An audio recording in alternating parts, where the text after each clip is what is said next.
ആലുവയിൽ Kerala state tug of war അസോസിയേഷന്റെ നേതൃത്വത്തിൽ സംഘടിപ്പിക്കുന്ന സംസ്ഥാന വടംവലി ചാമ്പ്യൻഷിപ്പിന് തുടക്കം കുറിച്ചു. 14 ജില്ലകളിൽ നിന്നും നിരവധി മത്സരാർത്ഥികൾ പങ്കെടുക്കുന്ന ചാമ്പ്യൻഷിപ്പ് ആലുവ എംഎൽഎ അൻവർ സാദത്ത് ഉദ്ഘാടനം ചെയ്തു.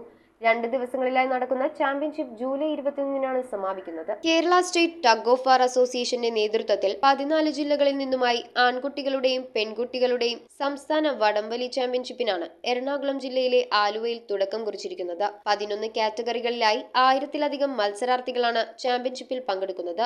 ആലുവ അല്ലമീൻ കോളേജ് മൈതാനിയിൽ നടക്കുന്ന ചാമ്പ്യൻഷിപ്പ് ആലുവ എംഎൽഎ അൻവർ സാദത്ത് ഉദ്ഘാടനം ചെയ്തു. ലഹരി വസ്തുക്കൾ ഉപയോഗിക്കാതിരിക്കാൻ നിങ്ങൾ ശ്രദ്ധിക്കണം. ഒരു ഉപദേശമല്ല, ഇത് ഓർമ്മപ്പെടുത്തലാണ് എന്ന് മാത്രം സൂചിപ്പിക്കും. അതിന് നിങ്ങൾ തിരഞ്ഞെടുക്കേണ്ടത് ഇങ്ങനെയുള്ള സ്പോർട്സ് ആക്ടിവിറ്റിയിൽ നിങ്ങൾ സജീവമാകാം. കേരള സ്റ്റേറ്റ് ടഗ് ഓഫ് വാർ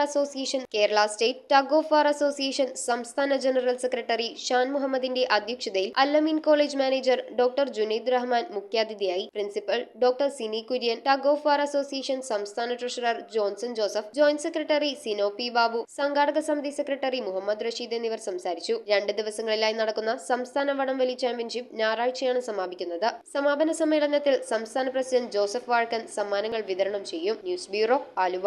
നക്ഷത്ര ഗോൾഡ് ആൻഡ് ഡയമണ്ട്സിന്റെ എറണാകുളത്തെ ഏറ്റവും വലിയ ലൈറ്റ് വെയ്റ്റ് ഷോറൂം ഇനി ആലുവയ്ക്ക് സ്വന്തം. ഇനി മുതൽ ലൈറ്റ് റേറ്റിലും ലൈറ്റ് വെയ്റ്റിലും ഡെയിലി ട്രെൻഡായി അണിഞ്ഞൊരുങ്ങാൻ ആലുവ നക്ഷത്ര ഗോൾഡ് ആൻഡ് ഡയമണ്ട്സ്. എറണാകുളത്തെ ഏറ്റവും വലിയ ലൈറ്റ് വെയ്റ്റ് ഷോറൂം ഇനി ആലുവയ്ക്ക് സ്വന്തം.